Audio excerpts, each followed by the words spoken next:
Le processus électoral est aujourd'hui à un tournant important avec la cérémonie de convocation de l'électorat pour l'élection du président de la République. Mais tout d'abord, j'aimerais une fois de plus rendre un hommage aux 33 agents de la Commission électorale nationale indépendante qui ont perdu la vie lors de l'opération d'identification et d'enrôlement des électeurs.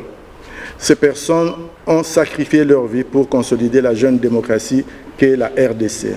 Le grand défi pour la CENI et pour toutes les parties prenantes au processus électoral demeure la tenue des élections dans le délai constitutionnel sur base d'un fichier électoral fiable et des candidatures aux différents scrutins certifiés et sans exclusive. Nous sommes aujourd'hui à 110 jours du jour de vote. La CENI s'est fixée pour objectif primordial d'améliorer la qualité du processus électoral avec, entre autres, la prise en considération des observations et recommandations faites par les missions d'observation électorale et les autres parties prenantes. Considérant le travail déjà accompli, il y a plusieurs raisons qui doivent pousser les parties prenantes à soutenir ce processus pour qu'il arrive à terme. En voici quelques-unes. La CENI a organisé l'identification et l'enrôlement des électeurs en 4 mois, contrairement au cycle passé. Elle a renforcé les mesures de sécurité en insérant la capture de l'iris pour garantir l'intégrité du vote. Un électeur, une voix. Elle possède aujourd'hui un fichier électoral fiable fort de près de 44 millions d'électeurs. Les bureaux de vote de la CENI pourront accueillir pour la première fois les Congolais résidant à l'étranger. Seuls 5 pays sont concernés pour le moment, mais la CENI espère tirer les leçons de cette expérience pilote pour la généraliser au prochain cycle. Les électeurs congolais vont pouvoir cette fois-ci élire les conseillers communaux des communes situées dans les 26 chefs-lieux de province de la RDC. Enfin, pour la première fois, la CENI a accordé l'accréditation long terme aux observateurs nationaux à déployer pour les opérations préélectorales. J'aimerais donc saisir cette occasion pour lancer un appel à toutes les parties prenantes à soutenir ce processus qui s'engage sur la dernière ligne droite. Et je tiens à rassurer l'opinion publique que les élections générales se tiendront le mercredi 20 décembre 2023. Le fichier électoral est complété. Les candidatures pour les législatives et les communales ont été déposées. Il ne reste plus qu'à recevoir les candidatures pour la présidentielle et tel est notre message d'aujourd'hui.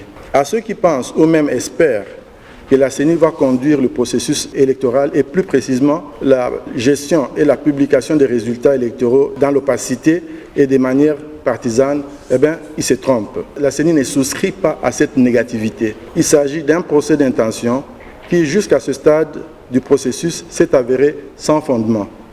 Nous avons donc géré avec professionnalisme et honnêteté la cartographie opérationnelle, la refonte du fichier électoral, la répartition des sièges ainsi que les candidatures. Chers compatriotes, l'équipe que je dirige travaille avec intégrité et le fait ainsi par conviction. Elle n'est pas forcée à le faire, elle est convaincue qu'il faut le faire.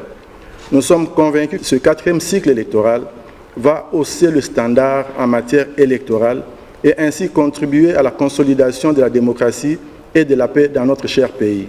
Ainsi, à ces prophètes de malheur qui espèrent et affirment à haute voix que la CENI sera la cause d'un violent conflit post-électoral qui justifierait une grave instabilité politique et qui conduirait à un changement de régime antidémocratique, nous répondons en 2 mots, sans effet.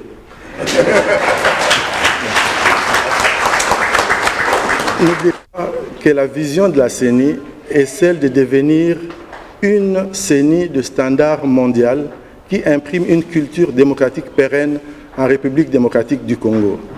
Nous aspirons aussi bien qu'avec détermination à être un modèle de gestion électorale qui va inspirer et émuler les équipes qui nous succéderont à la CENI, ainsi que nos frères et sœurs d'autres pays africains et au-delà. Sur ce, je convoque ce jour l'électorat pour l'élection du président de la République. Je vous remercie.